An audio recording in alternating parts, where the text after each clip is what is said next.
Hey, this is Gadget at Left Coast EV, and I want to do a series of instructional videos. I spend a lot of time fixing other people's EVs, and there are things that I've come to notice that really need to be done better. So what we're going to talk about today is wire connections, cutting, stripping, crimping. I'm just going to go through the tools for now, and then I will do each of the individual types and the better ways to do it, the best way to do it.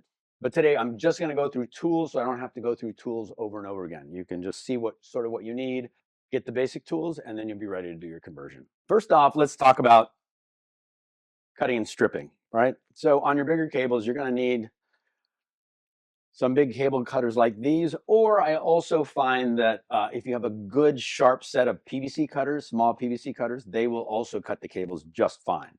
And you can also, if you're very careful, on your big cables, you can just take this and spin it, but I will show you another tool later that does a better job. Strippers, you should get a range of strippers. These strippers go all the way down to the finest, like 24 gauge is about the smallest you're going to use, but then this one goes up to 12 gauge. You want to make sure you have strippers where the hole, where the wire goes in, is round, right? There are strippers out there where it's a square hole, and you can adjust that square hole to strip different sizes of wires.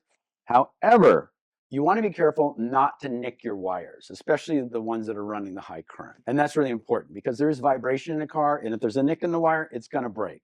And if you're using a stripper that has a square hole, it will nick some of the wires. My other suggestion is make sure you get nice new strippers, really sharp ones, because then they will cut through that easily. Otherwise, you're going to be pulling really hard trying to get the plastic off, and you might be nicking the wires, it might be dragging on the wires. These are all things you don't want to do to your wires. You want good crimps, good connections, and you don't want to have wires that are going to break on you. The kind of stripper that I would avoid are the ones that automatically size to the wire you're using, like these. They have two blades that come together, and definitely it's going to nick the wires because it's a slotted hole. It's not a round hole. I would avoid these. And that pretty much covers all your wires from the small to the large, right? Let's move on to crimping. Crimping your big wires. I have crimpers, old school crimpers with long handles on them. They're hundreds of dollars a piece. You can get these for around 40 bucks on Amazon. They come with different types of dies. You want the dies, the hexagonal dies, that are for wire, that is electrical wire, because they'll also sell the exact same tool with a set for cable. And I'm talking about stainless steel cable, things you'd use on a handrail, stuff like that. You want the stuff that's set up for electrical wire. When we get to that section, I will go into how that's done properly and why that's the best thing to use. You could spend $300 for a tool like this, this is one that I use a lot, so I went ahead and bought it. Because when you're doing crimps, there's actually two crimps on the wire. You don't have the exact tool and you use it on something else, it probably won't work. So what I like to do is I get these crimpers that they'll work for a bunch of different things. And because the little connectors that you get are very specific to the wire size. And there's a lot of times where you'll buy something and it will include some crimps in it, but they'll be for a heavier gauge wire than you're actually using. So if you use a multi-purpose one like this, then you can make sure that that crimp is going to be tight enough that it doesn't come out, and you make them separately. So you can make sure they're both right, you can test it. And when we get into the actual crimping, I'll go into how you test and how you do your samples. So these are for like the open barrel types. There's also crimps for closed barrels. We can get into all that.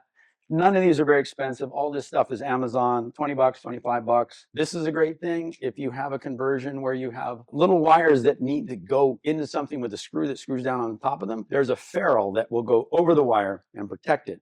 Because I find that when you use anything where you're screwing down on the wire, it's going to nick the wires, and usually at some point it's going to fall out or it's going to break. You'll also need a good VOM, voltage ohm meter. You want to check your voltages, you want to check your polarities. Get one that turns off automatically. Otherwise, you'll be changing batteries all the time, because I forget to turn them off, and the next thing you know, it's dead and you're scrambling. And I'll show you tricks with these and things that you can do to make your life easier, checking continuity and stuff like that. So we will get into that. If you want to do a really high quality conversion, you're going to want to have connectors to put things together. Makes it easy to test because you can just unplug things, plug things back in. It's great for water intrusion. It's more work, but then it's less work. Like you have more work at the bench, but you have less work in the car. So You might get something like this, which is a universal pin remover.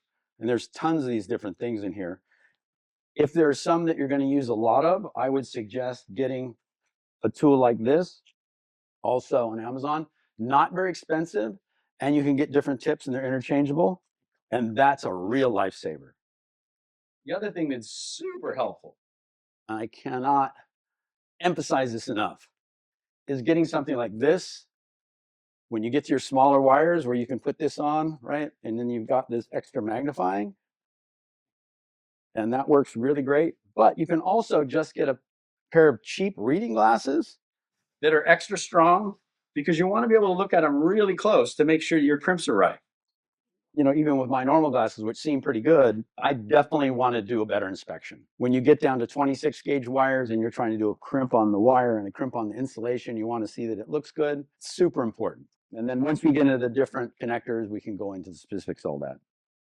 The other thing that's great to have is a soldering iron like this that has the heat tool. If you need to splice wires together, the best way to do it, there are butt connectors that have solder inside of them. You'll need a little soldering iron like that to do it. But of course, if you have any soldering on a board or anything, that's super important as well. As far as soldering goes, keep the solder away from all your high voltage connections. Solder is mostly tin.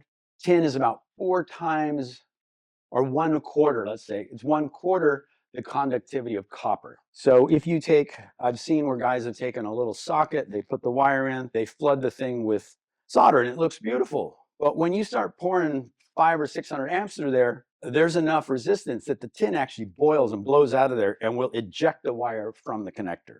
So do not solder any of your high current, high voltage connectors, because they will just blow. That also goes if you have a conversion, you're using lead acid batteries, and you want to use these little golf cart batteries with the tabs on them. You better be under, 250 amps, because those tabs will melt.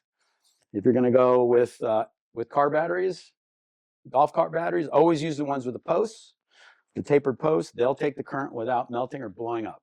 I guess for now, that's all the important stuff that you need to know. We'll break these down into separate episodes for each different kind of connector, and that way you'll be able to look it up when you want to remember, and we'll have those all on the website. So for today, thanks so much. I'll talk to you later. Ciao.